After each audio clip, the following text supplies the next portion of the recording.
માના નવલા નોરતા હવે પૂર્ણ રૂપે 16 કળાએ ખીલેલા જોવા મળી રહ્યા છે। ત્યારે અમરેલી જિલ્લાના ધારીમાં ખેતલિયા દાદાના મંદિરના સાનિધ્યમાં ગરબી રમતી જોગમાયા રૂપી દીકરીઓના રાસ ગરબા તથા દરેક દીકરીઓને લાભાર્થી પરિવારના સહકારથી રોજે આખા ફળની પ્રસાદી આપવામાં આવે છે અને તેઓને મનપસંદ લાણી પણ આપવામાં આવે છે। તેમને પ્રિય નાસ્તો કરાવવામાં આવે છે અને આઈસ્ક્રીમ સાથે આ બાળાઓને ખુશ કરવામાં આવે છે।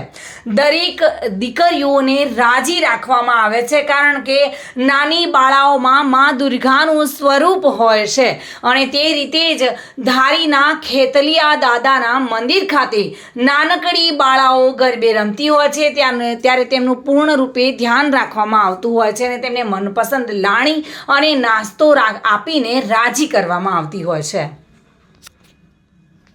સંજય વાળા સાથે bureau report, today Gujarati news.